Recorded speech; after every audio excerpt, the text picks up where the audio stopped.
alaykum qadrli teletomoshabinlar. Surxondaryo telekanalida jonli efirda Shifo istab ko'rsatuvining navbatdagi sonini tomosha qilyapsiz. Biz bu gal ko'rsatuvimiz davomida siz aziz teletomoshabinlarimiz uchun tibbiy tavsiyalarimizdan biri, ya'ni epilepsiya kasalligi haqida ma'lumotlar berib o'tamiz.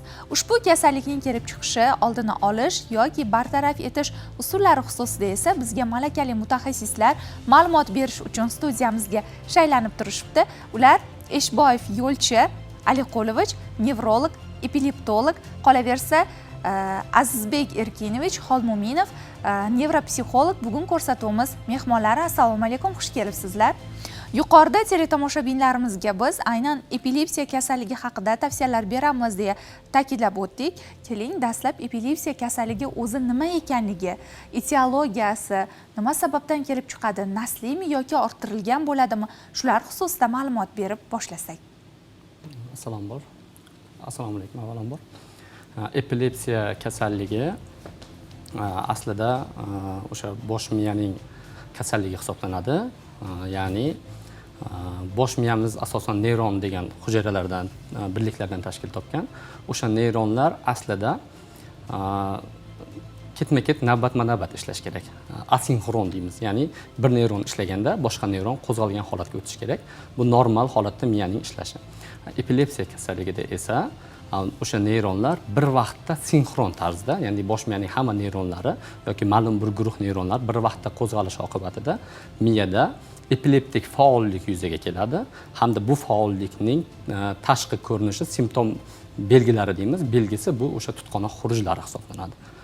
Neyronlarning baravariga sinxron qo'zg'alishi oqibatida tutqanoq xurujlarining simptomlarining namoyon bo'lishi bu epilepsiya, ya'ni tutqanoq xurujlari deb ataladi.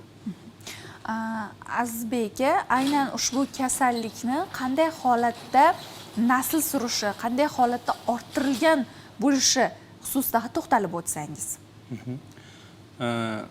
Biz ustozimiz bor, detskiy nevropatolog Shomansurov, professor Shomansurov. Shular yaqinda o'sha epilepsiya bo'yicha ma'ruza qilib ketganlarida bugungi kunda genlarning ahamiyati kasalliklarda nihoyatda o'rni balandligi va insonda moyillik degan tushuncha bo'ladi. Kasallik boshqacha qilayotganda kimdadir uxlab yotgan bo'ladi.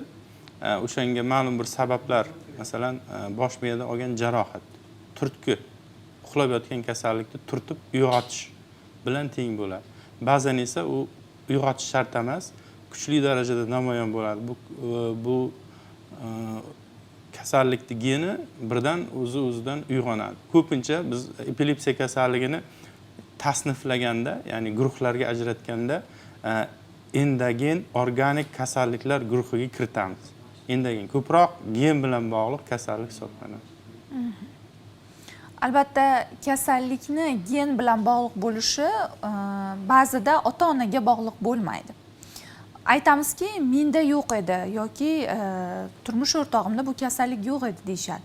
Bu boshqa avlodda bo'lgan bo'lishi mumkin, to'g'rimi? Albatta, genlar mana bekorga 7 avlodinggacha bilishing kerak degan gaplar hozir unutilyapti-da. Avvallar biz o'sha ota-bobolarimiz naqadar aqlli, dono bo'lganligini his qilamiz.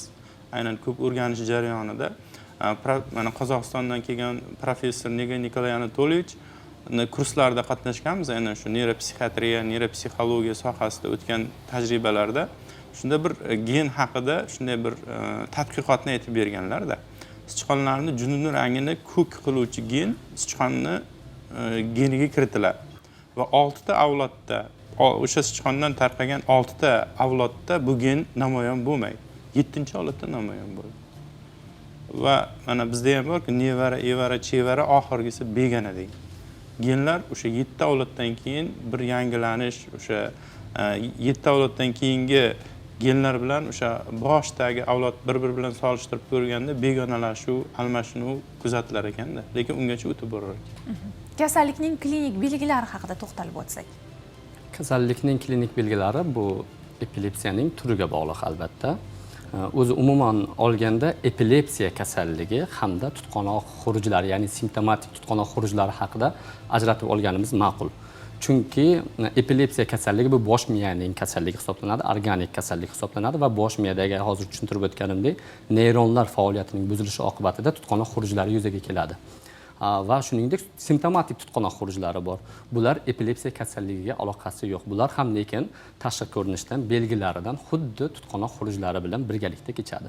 Buni ajratish esa albatta o'sha nevrolog, epileptolog mutaxassis ga borib taqaladi, tekshiruvlarga borib taqaladi, aniqlab olish.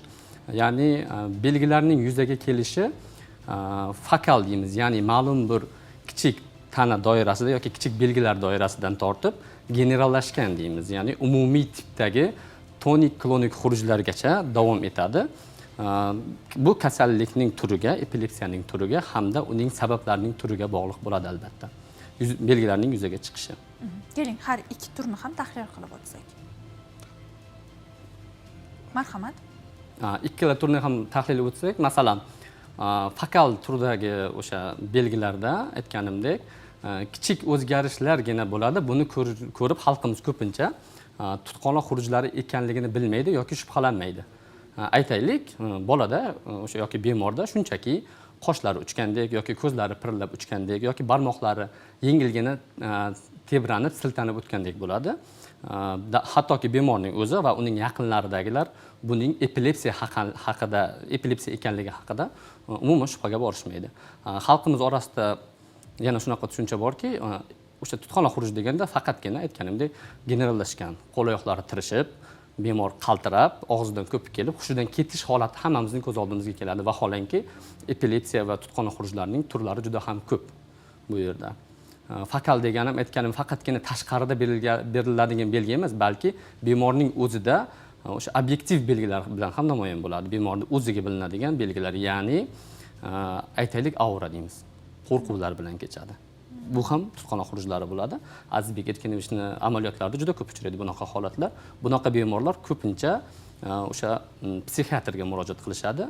Aslida bemorda xuruj bo'ladi. Ya'ni faqatgina qo'rquv emas, shunaqa turlari borki, gallyutsinatsiyalar bilan ko'ziga nimadir ko'rinib, qulog'iga ovozlar eshitilib, xuddi ruhiy kasallikda bo'ladigan buzilishlardek yoki o'zimda shaxsan patsientlarim bor, sababsiz ba'zida kuchli bosh aylanishi bo'ladi, epilepsiya. Shunaqa turdagi epilepsiyalar, qorin og'rig'i bilan keladigan epilepsiyalar. Bu turdagi epilepsiyalar soni juda ham ko'p. Buni faqat o'sha mutaxassisgina ajratib ola oladi. Aytganimdek, bemorning o'zi ham epilepsiya ekanligini bilmaydi. Shifokorga to'satdan keladi, shunaqa belgilar bo'lyapti. Menda hech birorta dori yoki birorta mutaxassis yordam bera olmayapti. Bemorni chuqur tekshiruv o'tkazganimizda unda kuchli epilepsiyalar ko'rinadi. Masalan, hozirgi videorolikda ko'rinayotgan epilepsiya ham aslida mana shu holat epilepsiya. Kuchli, og'ir holatlarga sabab bo'luvchi bolalardagi epilepsiya turi. Ya'ni epileptik spazmlar deydi. Bola xuddi nimadandir qo'rqib ketgandek. Ota-onalar keladi, shikoyat, sababsiz bolam qo'rqib ketyapti. Vaholanki mutaxassis sifatida bu holatdagi epilepsiyani ko'rib, juda ham xavotirga tushamiz. Sababi bu holatdagi epilepsiya turi juda ham xavfli. Bolaning kelajagiga, aqliy faoliyatiga, ruhiyatiga ta'sir qiladigan epilepsiya hisoblanadi. Azizbek Erkinovich, ish faoliyatingiz davomida bunday holatlarga juda ko'p duch kelasiz. Endi oddiy bosh og'rig'i yoki oddiy boshqa bir nevrologik kasalliklardan aynan mana shu kichik xurujlar yoki epilepsiyani farqlab olish usullari haqida yoki aniqlash usullari haqida ma'lumot berib o'tsangiz. Albatta, birinchi o'rinda biz suhbat jarayonida bemorda oilaviy anamneziga ham e'tibor berishimiz kerak. Masalan, qarindosh urug' o'rtasidagi nikohlarga, keyin qarindoshlari orasida epilepsiya kasalliklarining borligiga bo'ladi. Mana ammavachchasi yoki tog'asi yoki momasi epilepsiyani katta turi, ya'ni o'sha yiqilib qolish bilan kechadigan turi bilan kasallanadi-da. O'sha bizga shikoyat qilib kelgan o'sha xavotir, qo'rquv, ba'zan ko'ziga narsalar ko'rinishi bilan shikoyati bilan kelgan bemorda ruhiy kasallikni biz inkor qilish uchun albatta EEG tekshiruvdan o'tkazamiz. EEG, keyin bosh miya qanchalik darajada shikastlanganligini bilish uchun MRT kabi tekshiruvlardan o'tkazib, keyin xulosa qilamiz. Agar EEG elektroensefalografiya tekshiruv miya va doktorimiz boshida tushuntirib o'tdilar, sinxron va asinxron ishlash. Ya'ni navbatma-navbat, o'zi mana navbatma-navbat. Hozir men gapiryapman, mavzu tugadi, keyin bu kishi gapiryapti. Bu navbatma-navbat. Agar birdan uchalamiz ham gapirib qolsak, bu funksiyani, o'sha vazifalarni buzilganligini belgisida. Elektroensefalografiya tekshiruv usuli mana shu narsani aniqlashga asoslangan. Miya hujayralari qanday ishlayapti? Ana shunga qarab biz keyin farqlab ola olamiz. Ha, bu xuruj bo'lyapti, kichik xuruj va u kichik xuruj oqibatida mana shunaqa ruhiy o'zgarishlar kuzatilyapti bemorda deb, uni davosi alohida. Uni davosi antikonvulsantlar yoki epilepsiyaga qarshi preparatlar bilan bo'ladi va maxsus epileptolog vrach buyuradi. Agar bunday tekshiruvlar natijasida epileptik xurujlar aniqlanmasa, unda bu psixiatrik ruhiy kasalliklar sinfiga kiradi va uni davolashi o'zgacha bo'ladi. Farq qiladi. Tushunarli. Endi yuqorida ta'kidlab o'tdik, bolalardagi mana bu ko'rsatib o'tdik xurujlarni. O'zi ko'p ota-onalarda ham bo'ladigan qo'rquv, aynan bolalarda mana shunday holatlarni oldini olishga qaratish. Chunki sog'lom farzand nafaqat oilaning, butun jamiyatning ham quvonchi. Keling endi bolalarda mana shu holatlarni uchrashi va davolanish usullari va ular bilan ishlash jarayoni. Bola bilan ishlash, bolani davolash faqat bittagina bola bilan kechmaydi-da, butun oila bilan kommunikatsiya qilish kerak shifokor, to'g'rimi? Va u ham ota-ona ham bolani shifokor bilan birgalikda harakat qilib davolashga harakat qilish kerak. Shular haqida to'xtalib o'tsak. Bolalarda aytganimdek, epilepsiyaning ma'lum bir guruhlari bor. Epilepsiyaning turlari juda ham ko'p. Neonatal davrda, ya'ni yangi tug'ilgan chaqaloqlarda 1 oylikgacha bo'lgan davrda aynan epilepsiyaning ma'lum bir turlari bor. U neonatal davrda uchrab, keyingi davrda uchramasligi mumkin. Neonatal davrdan keyin erta ko'krak davrida, erta bolalik davrida, maktab davrida, o'smirlik davrida va balog'at davrida va katta odamlarda uchraydigan epilepsiyaning ma'lum bir turlari va guruhlari bor. Bularning orasida xuddi shunday epilepsiyaning ham darajalari bor. Ya'ni yaxshi sifatli epilepsiyalar deymiz. Yaxshi sifatli degani bu turdagi epilepsiyalar ko'rinishdan bolada tutqanoq xurujlari bor, tutqanoq belgilari bor, lekin yaxshi tomoni ma'lum bir yoshgacha davom etib, o'zi avtomatik to'xtaydigan epilepsiya turlari bor. Yokida hattoki o'sha antikonvulsantlar deymiz. Epilepsiyaga qarshi dorilar berishimiz kerak bo'lmagan, shart bo'lmagan epilepsiya turlari bor. Bular yaxshi sifatli epilepsiyalar deymiz. Endi o'shaning yomon sifatli epilepsiya turlari bor. Ya'ni erta bosqichda aniqlab, erta bosqichda davolash juda ham shart bo'lgan epilepsiya turlari. Chunki hozir ko'rsatgan videoyimizdagi epilepsiya ham xuddi shunaqa sindrom Westa degan tashxisimiz bor. Epilepsiyaning juda og'ir turi, ko'rinishi va boshlanishi ota-onani xavotirga solmaydi. Patsientlarim, nechta patsientim kelgan bo'lsa, hammasini ota-onasida bitta shikoyat, bolam sababsiz qo'rqib ketyapti, doktor deb keladi. Epilepsiya beryapti, xuruj beryapti demaydi. Vaholanki, har bir bu mana shu qo'rqib ketgandagi belgilar og'ir epileptik ensefalopatiya, ya'ni miyaning og'ir rivojlanishidan orqada qolishlariga sabab bo'ladi. Bunday holatda o'sha qizil bayroq deymiz, bizda qizil bayroq yonadi va zudlik bilan bolani, ham ota-onasini, ham qarindoshlarini tushuntirib davolash, o'tkir boshlanish kerakligini va erta boshlansa qanchalik natija shunchalik yaxshi bo'lishini ota-onasiga tushuntirib davoni boshlaymiz. Agressiv davo deymiz, kuchli davo usullarini tanlaymiz bunday holatda. Ba'zilarda mana yosh bolalarda ko'pincha tana haroratining yuqori darajaga ko'tarilishi bo'ladi va bu orqali ham xurujlar ko'zga tashlanadi. Bu ham epilepsiyami? Suhbatimiz boshida aytib o'tdim. Epilepsiya kasalligi hamda simptomatik tutqanoq xurujlari haqida ajratib olishimiz kerak. Nega?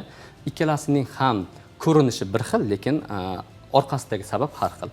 Xuddi o'sha sabablardan biri eng ko'p uchraydigan xalqimiz orasida fibril xurujlari, ya'ni yuqori isitma ta'sirida bolada tutqanoq xurujlari kuzatilishi juda ham ota-onani vahimaga, qo'rquvga soladigan holatlardan biri. Chunki yuqori isitmada soppa-sog'lom yurgan bolasi birdan xuruj berib qolsa, ota-ona nima qilishini bilmay qoladi. Lekin bunday holatda xalqimizga va ba'zi holatlarda mutaxassislarga ham shuni aytgan bo'lardim. Bu holat epilepsiya kasalligi emas. Bu holat o'rtacha 5 oylikdan 5 yoshgacha bo'lgan bolalarda shunchaki yuqori tana haroratini organizm ko'tara olmasdan tutqanoq xurujlari kuzatiladi. Bu holatni bosh miyaga aloqasi yo'q va epilepsiya kasalligiga aloqasi yo'q. Va davosida ham xuddi shunday antiepileptik dorilar, ya'ni antikonvulsantlar berish kerak bo'lmaydi bunday holatda. Asosiy davolash usuli ota-onaga to'g'ri tushuntirishdan iborat bo'ladi mutaxassisni. Chunki ota-ona farzand baribir jigarimizda. Kelajagini o'ylaymiz. Bir marta sudurga berdim, kelajakda endi nima bo'ladi bolam? Kelajagi nima bo'ladi? Hayotiga ta'sir qiladimi? O'sha savollarga biz mutaxassis sifatida ota-onaga to'g'ri tushuntirishda yo'nalish bera olsak, ota-ona savollariga javob olsa, albatta bolani o'sha to'g'ri yo'nalishda davolashga kirishadi ota-ona. Endi Azizbek Erkinovich, sizga savol bermoqchiman. Psixiatr sifatida hozir javob berishga harakat qilib ko'rsangiz, ba'zi bir insonlarda aytaylik, mana shu epilepsiya yoki tutona xurujlari bir marta bo'ladi. Bolaligida deylik, yiqilib tushganda deylik va hech qachon bo'lmay ketadi. Oradan 10 yil, 20 yil o'tib, nimadandir xursand bo'lsa yoki qo'rqsa, bu narsa takrorlanadi. Bu ham nevrologik kasallikmi yoki xuddi o'sha jarayonning qaytalanishimi? Bu ham ruhiyatga bog'liqmi? Triggers boya aytdik, simptomatik epilepsiyalar. Biz umuman qachon biz aniq simptomatik epilepsiya yoki epilepsiya, ya'ni tutqanoq, talvasax diagnozini, tashxisini tasdiqlaymiz.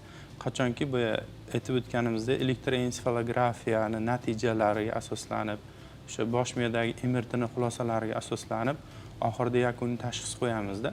Lekin bir marta, ikki marta bo'lsa-yu, elektroensefalografiyasida unaqa kasallik, epilepsiya kasalligiga xos bo'lgan maxsus belgilar kuzatilmasa, MRT natijalarida, xulosalarida epilepsiyaga xos bo'lgan o'sha yemirilishlar kuzatilmasa, biz buni epilepsiya kasalligi deb tashxislamaymiz.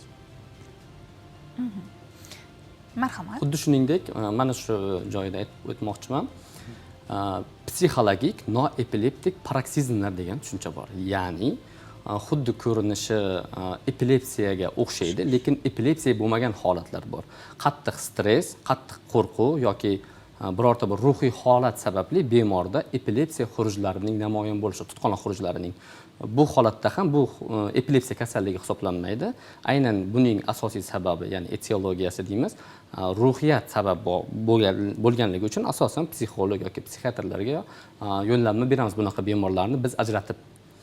Psixologik yoki sababi, epilepsiyaning sababi yoki haqiqiy epilepsiya kasalligi. Buni ajratish Azizbek Erkinovich aytganlaridek elektroensefalografiya hamda anamnez deymiz, bemorning to'liq o'sha surishtiruvlari hamda imkon bo'lsa o'sha vaqtdagi xuruj vaqtidagi vizual ko'ruvlarimiz, ya'ni video tasvirlar bo'ladimi yoki ota-onasi yaqinlarini ko'rib bizga tasvirlab bergan holati bo'ladimi, biz shunga qarab ajratib ola olamiz. Bu epilepsiya yoki psixologik noepileptik paroksizmlar.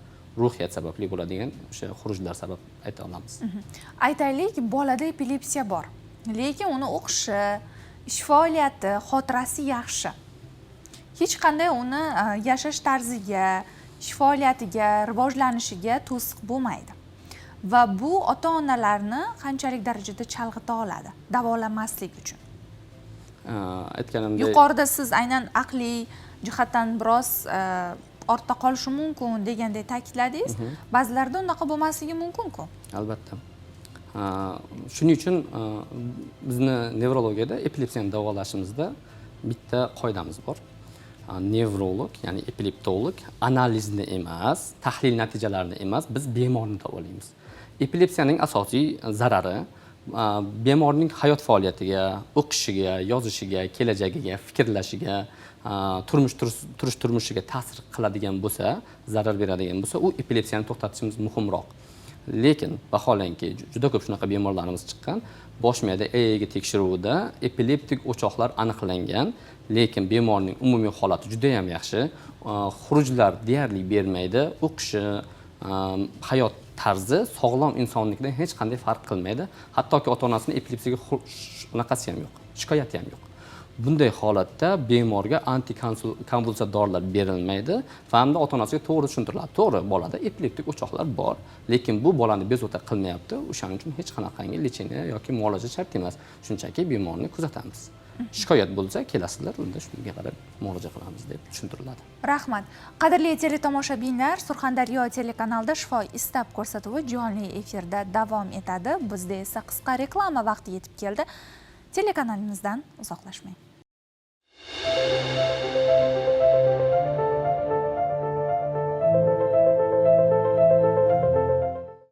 Qadrli teletomoshabinlar, Surxondaryo telekanalida shifo istab ko'rsatuvi davom etadi. Biz bugun ko'rsatuvimizga neuropsixolog, nevropatolog, qolaversa epileptolog shifokor mutaxassislarimizni taklif etganmiz. Aynan tutqanoq xurujlari va epilepsiya kasalligining turlari, uni bartaraf etish va davolash usullari haqida o'z tavsiyalarini ulashmoqdalar.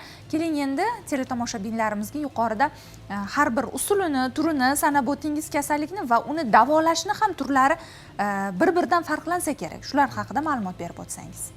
Albatta, bu yerda epilepsiyaning asosiy sababi hamda turi davolash usulida va davolash usulini tanlashda mutaxassisga juda muhim hisoblanadi va bolaga o'sha kasallikni davolashda. Ya'ni ba'zi bir epilepsiya turlari bor. O'tkir infeksion ta'sirlar natijasida haligi aytgan fibril tutqanoq xurujlari emas, aksincha ensefalit degan kasalligimiz bor. Ya'ni infeksiyamiz bosh miya hujayralariga ta'sir qilib, bosh miya hujayralarida yallig'lanish jarayonini keltirib chiqaradi va buning oqibatida og'ir epilepsiya, o'sha tutqanoq xurujlari kuzatiladi. Bunday holatda davolash usuli umuman boshqacha turda ketadi. Ya'ni faqatgina antikonvulsantlar emas, ya'ni tutqanoqqa qarshi xurujlar vositalari emas, ya'ni boshqa, ya'ni o'sha kasallikning sababini yo'qotishga qaratilgan muolajalar ketadi. Ya'ni bosh miyadagi o'sha infeksion jarayonni to'xtatishimiz kerak bo'ladi. Bu umuman reanimatsion holatda bemorda doimiy mutaxassislar nazoratida davolash talab etiladigan holat. Undan tashqari surunkali davom etadigan epilepsiya kasalliklari bor. Bularda ham davolash turli xil sababiga qarab, ya'ni ba'zi bir epilepsiya turlari bor. Unga dori kerak emas. Haqiqatan epilepsiya ko'rinishi xuruj beradi, bemorni bezovta qiladi, lekin oqibati yaxshi bo'lganligi uchun, oqibati qo'rqinchli bo'lmaganligi uchun dori shart bo'lmaydi. Bunday holatlar qanday bo'ladi? Masalan, bemorda xuruj beryapti va keyingi xurujini berishi 6 oyning ichida, 6 oy muddatning ichida xurujlar takrorlanish ehtimolligi bo'lmasa, bunday bemorlarga hamda xurujlar hayot faoliyatiga, bemorning aqliga, ruhiyatiga ta'sir qilmasa, dori berish shart bo'lmaydi. Chunki antikonvulsant dorilarini foyda va zarar nisbati solishtiriladi. Epilepsiya kasalligining zarari, organizmga zarari ko'proq bo'lsa, unda dori bilan davolash tavsiya qilinadi.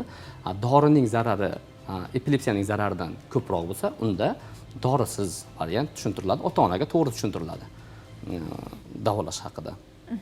Yuqorida kasallikni aynan naslga bog'liq dedik. Aynan naslgami, nasliy moyillikkami? Keling, shuni ham bir tahlil qilib o'tsak. Ya'ni haqiqatdan oddiygina har bir holatimizga bizda genlarimiz javob beradi. Tanamizdagi kichkinagina hol bo'lsa ham bunga javob beradigan maxsus genlarimiz bor. Xuddi shunday epilepsiya xuruji bo'ladi, epilepsiya kasalligi yoki oddiygina isitmada beradigan fibril xurujlar bo'ladimi? Bularga sabab bo'ladigan ma'lum bir genlar bo'ladi. Bu o'sha genlar sababli bu kasalliklar yuzaga keladi. Lekin xalqimiz orasida o'sha gen epilepsiyaning sababi, asosiy sababi hamma epilepsiyada genlar yotadi, ochig'i. Va sababi nima doktor desa, sababi genlar bor. Shunaqa genlar yotadi desa, bizning naslimizda bu kasallik yo'q-ku. Biz qarindosh emasmiz, naslimiz tomon toza-ku, epilepsiya bo'lmagan-ku. Mana shu joyda aytishim kerak, nasliy kasallik bilan gen tushunchasi ikkalasi ikki xil narsa. Nasliy kasallik bu o'sha ota-onasida bor kasallik, yaqin qarindoshlik sababli o'sha epilepsiya yoki shunaqa og'ir nevrologik kasallikning yuzaga kelishi bu nasliy kasallik. Gen esa bu boshqa masala. Oddiygina shamollash bo'lishi mumkin, radiatsiya, atrof muhit ta'sirida ma'lum bir genlar, kichkinagan organizmdagi tuzilmalar o'zgarib xurujlarni yuzaga keltirishi mumkin. Bu de novo deymiz. Ya'ni otasi ham, onasi ham soppa-sog'lom, ularning nasli ham sog'lom, lekin bolada o'sha xuruj beradigan genlar uyg'onib qoladi bolada. Bu holatda haligi nasli degan tushunchadan qochishimiz kerak bo'ladi. Sababi gen, lekin nasli emas. Azizbek Erkinovich, aynan epilepsiyada ba'zida faqatgina xurujlar emas, qandaydir xulqiy buzilish holatlar ham ko'zga tashlanadi deb qayd etishadi mutaxassislar. Mana shu jihatlarni ham ochiqlab bersangiz. Endi psixiatr sifatida aytishimiz kerak, ko'proq xurujlarni turi ham ahamiyatga ega-yu, lekin ba'zi birlari mana doktorimiz Yo'lchali Quyuch aytganlaridek, ba'zi epilepsiyalar mana xotira, xulq-atvorga umuman ta'sir qilmaydi. Ba'zilari xavfsiz ko'rinsa-da, ko'rinishi xavfsiz bo'lsa-da, jiddiy yomon oqibatlarga olib keladi. Masalan, xotirani sekin astalik bilan o'chib borishi, mutlaqo bemor hech kim tanimay qoladigan darajaga olib keladigan, даже shunaqa bo'ladi, o'ziga o'zi xizmat qila olish qobiliyatini yo'qotadigan darajagacha olib tushib qo'yadigan, og'ir holatlarga olib tushib qo'yadigan holatlargacha olib kelishi mumkin. Ko'rinishi xavfsiz bo'lgan epilepsiyaning turlari ham. Mana katta epilepsiyalar deymiz, o'sha og'izdan ko'pikka yiqilib, qolib, talvasa qilib, xuruj qiladigan, qaltirab, unaqa epilepsiyalarda ko'pincha biz boshlanishiga kuzatamiz. Xulqiy buzilishlar, bemor injiq, haddan tashqari o'ziga e'tibor talab, ahamiyatsizdek, boshqalarga ahamiyatsizdek tuyuladigan kichik narsalarga ham ahamiyat qaratadigan, ko'ngliga kek saqlaydigan, kichkina gapni ham saqlab yurib, shoshmay tur, qachondir qaytaraman qabilida bo'ladigan xulqiy o'zgarishlar ham o'sha epilepsiya kasalligidagi bemorlarimiz uchun xos bo'lgan belgilar hisoblanadi. Xulqiyatida, xulq atvorida mana shunaqa o'zgarishlar kuzatiladi. Demak, yengil o'zgarishlar bular, o'sha injiqlanish, o'sha kek saqlab yurish va hokazo, janjalkashlik, arzimagan narsalar ustida va og'ir oqibatlarga, boyagi xotirasini yo'qotib qo'yish, o'zini o'zi taniy olmaydigan darajadagi ruhiy og'ir holatlargacha olib kelishi mumkin. Biz bu kasallik haqida gapiryapmiz, klinik belgilari haqida gapiryapmiz va shu jarayonda yana bitta narsani mutaxassis sifatida sizlar ta'kidlab o'tishingiz kerak. Bu jarayonlar har qanday holatda, uyda, ko'chada, avtobusda, ish jarayonida hammamizni oldimizdan uchrashi mumkin. Birinchi yordam ko'rsatish qanday qilsak to'g'ri va qanday qilib birinchi yordam ko'rsatish umuman tibbiy jihatdan mumkin emas. Keling, juda ham aktual mavzu, chunki qanchalik ko'p ijtimoiy tarmoqlarimizda YouTube, Telegram yoki Instagram orqali yoritishimizga qaramasdan hali ham xalqimiz orasida noto'g'ri tushunchalar, noto'g'ri yordam berishlar kuzatiladi. Tutqanoq xurujlari vaqtida nima qilish kerakdan avval nima qilmaslik kerak haqida gaplashsak yaxshiroq. Sababi shu orqali ko'proq zararlaymiz bemorlarni. Ya'ni nima qilmasligimiz kerak? Eng avvalambor hammamiz bilamiz, xuruj vaqtida bemorda jag'lari yopishgan bo'ladi. O'sha tonik xuruj deymiz. Qo'l oyoqlari mahkam mushaklar tonusini hisobiga butun mushaklar qotib qolib, tana jag'lar ham yopishib qoladi. O'sha vaqtda og'ziga qoshiq, pichoq, vilka topolmasak qo'limiz barmog'imizni solib, tilini tortib ketmasligi uchun yordam ko'rsatamiz. Bu juda ham qattiq xato va qilinishi kerak bo'lmagan ishlar. Nega? Avvalambor, o'sha tonik xurujlar vaqtida bemorning butun tana mushaklari tonusga tushganligi sababli til halqum mushaklari ham tonusga tushadi. Bunday holat orqaga tortib ketmaydi. O'sha vaqtda tonik xurujlardan keyin klonik xurujlar, qaltirash xurujlari bilan bu vaqtda ham o'sha til halqumga ketib qolib, tili orqaga tortib ketmaydi bu vaqtda. Qachon tortishi mumkin? Tutqanoq xurujlarning tugash fazasi bor. Ya'ni xurujlar o'tib ketib, bemor bo'shashib, butun tanadagi muskullar bo'shashib qoladi. Atanik faza deymiz bu holatda. Bo'shashib shunchaki uxlab qoladi. O'sha vaqtdagina tortishi mumkin haqiqatan til mushaklari ham tonusini yo'qotib. Unda ham birinchi yordam o'sha og'ziga qoshiq yoki vilka solish emas, balki bemorni shunchaki qulayroq holatda o'ng yoki chap yonga yotqizib, nafasini to'g'rilab qo'yishimiz, boshini to'g'rilab qo'yishimiz kerak va tez tibbiy yordamni chaqirib, mutaxassis chaqirishimiz kerak bo'ladi. Til halqumga tortib ketmaydi bunday holatda. O'sha tushuncha noto'g'riroq. Keyingi masala, bemorda xuruj beryapti. Iloji bo'lsa, xuruj boshlandimi, atrofda o'tkir jismlar, tosh, temir bo'laklari nimadir bo'lsa, bemorni zararlashi mumkin, jarohatlashi mumkin bo'lgan o'sha narsalarni olib qo'yib, bemorni yumshoq joyga yotqizishimiz kerak. Xalqimiz orasida ko'pincha bo'ladi, bemorni mahkam ushlab, quchoqlab olish yoki bog'lab qo'yish holatlarigacha ko'rganmiz. Bu ham noto'g'ri. Bemorni shunchaki yelkasidan ushlab, yumshoq joyga yotqizib, xuruj o'tib ketishini kuzatishimiz kerak bo'ladi. Bu ikkinchi qilishimiz kerak va qilishimiz kerak bo'lmagan holat. Uchinchi holat, o'sha holatda xuruj bersa, avvalambor vahimaga berilmasdan vaqtni imkon bo'lsa qarab qo'yishimiz kerak. Qancha vaqt xuruj davom etdi? Bu kelajakda mutaxassis uchun juda katta ma'lumot bo'ladi. Va to'rtinchi qilishimiz kerak bo'lgan ishlardan bittasi, aytganimdek boshida aytdim, vahimaga berilmasa yaxshi bo'lardi. Nega? O'sha vaqtda eng katta yordam imkon bo'lsa video tasvirga olish bo'ladi xuruj vaqtida. sovuqqonlikni saqlagan holatda bu ham kelajakda epilepsiyani tashxislashda hamda davoni to'g'ri tanlashda mutaxassisga juda katta ma'lumot beradi. Hattoki ba'zi holatlarda tekshiruvlarsiz ham mutaxassis masalan epileptolog sifatida ko'raman, tasvirni ko'rganimdan birdan xulosa qilaman. Hattoki o'sha tekshiruvlarsiz bemorga to'g'ri muolaja tanlashga yordam beradi bu holat. Albatta, bunday jarayonda eng yaxshi davo to'g'ri tashxis qo'yish va davo muolajasiga yo'naltirish. Lekin kasallik davolanmasa-chi, qanday oqibatlarga olib keladi? Bu aytganimizdek, oqibatlari agar yaxshi sifatli bo'lsa, epilepsiya o'tib ketadi. Agar yomon sifatli bo'lsa, u insonni o'sha hayotiga jiddiy ta'sir qiladigan. Biz umuman har xuruj davrida ma'lum bir guruh neyronlarni o'ladida. Mana shu o'lish yomon sifatlidir. O'lish boyagidek xulqiy buzilishlarga, keyin aqliy ortda qolishlarga, o'sha xotira kabi inson uchun muhim bo'lgan funksiyalarni pasayib, sekin bora-bora so'nib borishiga sababchi bo'ladi.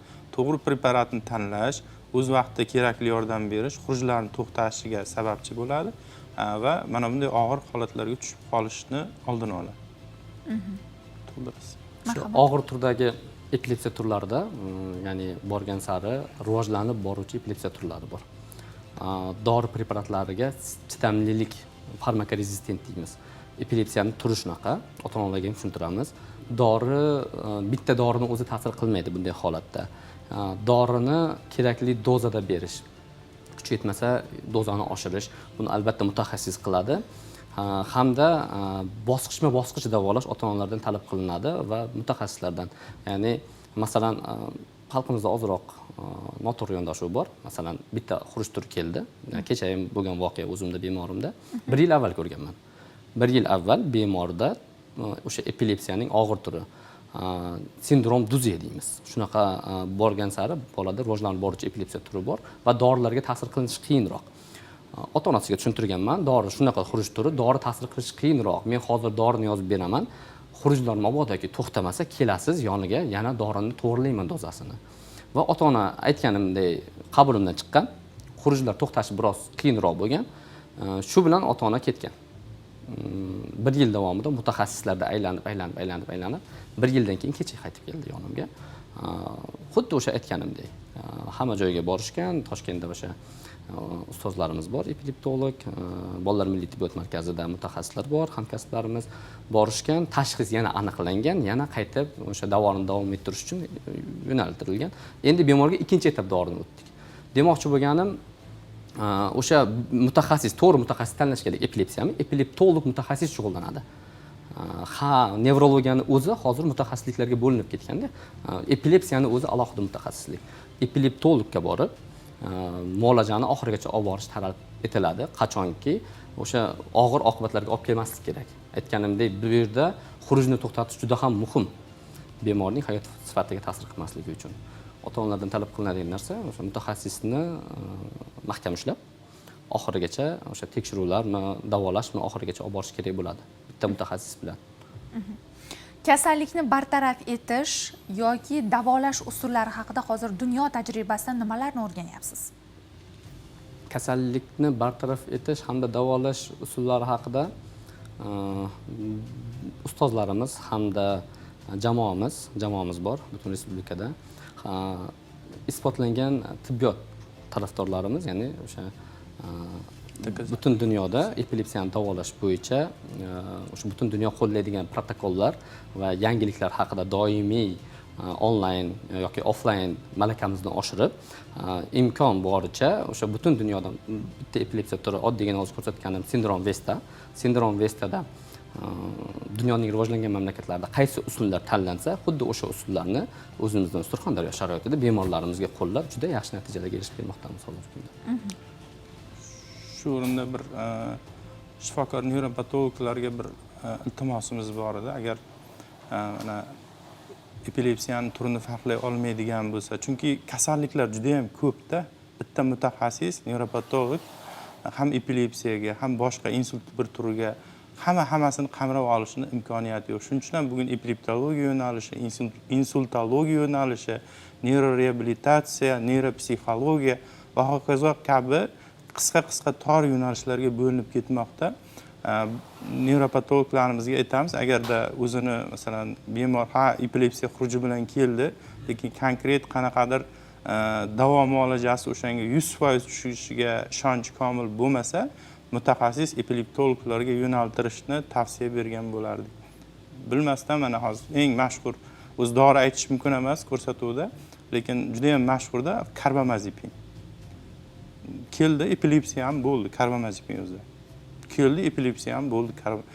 Aslida men bilmayman deyish doktorning malakasini baland qilib ko'rsatishda biz xalqimiz tushunadi, bilmaydi ekan biz. Unaqa emas, bilmayman, faloncha doktorga boring, o'sha sizning mutaxassisingiz deb to'g'ri yo'naltirib berish, doktorning vijdoni tozaligi, o'shandan keladigan 2 so'm, 3 so'm puldan ko'ra vijdonini ustun qo'yishini isbotlaydi-da bu. Vijdonni sof saqlab, kerakli mutaxassisga yo'naltirish bemorning hayoti uchun muhim, juda ham muhim. Mavzu yuzasidan umumiy xulosalaringiz. Umumiy xulosamiz asosan men bolalar nevrologi bo'lganligim hamda epilepsiya bilan ko'proq shug'ullanganligim uchun epilepsiyani erta davolash, tashxislash hamda kelajakdagi oqibatlarni oldini olish bu bolalarda juda ham muhim bo'lganligi uchun Azizbek Erkinovich aytganlaridek xalqimizdan va mutaxassislarimizdan o'sha narsani so'ragan bo'lardim. Aynan epilepsiyaga shubha bormi yoki umuman ko'rinishi epilepsiya bo'lgan, lekin epilepsiya emas tashxisi. Shunaqa holatlar ham bor. Oddiygina o'sha affektiv respirator xurujlar deymiz, eng ko'p epilepsiya tashxisi bilan adashtiriladigan, lekin epilepsiya bo'lmagan holat, keraksiz holatda antikonvulsantlarni yillab ichib yuradi bemorlar. Hattoki o'sha antikonvulsantlarni zararli tomonidan zaharlangan bolalarni ham amaliyotimizda ko'rganmiz. Shuning uchun ota-onalar va mutaxassislardan iltimos qilgan bo'lardikki, kerakli mutaxassisga yo'naltirish kerak. Bemor uchun ham, ota-ona uchun ham, jamiyat uchun ham juda katta yordam qilgan bo'ladi. Rahmat bergan ma'lumotlaringiz uchun. Qadrli teletomoshabinlar, bugun ko'rsatuvimizda nevrolog, epileptolog hamda psixiatr shifokorlarimiz mehmon bo'lishdi. Azizbek Erkinovich, Yo'lchi Aliqulovich, sizlarga o'z minnatdorchiligimizni bildiramiz. Vaqt ajratib ko'rsatuvimizga tashrif buyurganligingiz uchun. Chunki har bir bemor bilan ham anamnez o'tkazib suhbat olib borganda ham shuncha vaqt sarflaysiz, lekin mana shu ko'rsatuvimiz davomida ajratgan vaqtingiz bittagina bemor emas, minglab bizni kuzatib turgan teletomoshabinlarimiz uchun ayni muddao bo'ldi deb o'ylaymiz. Rahmat.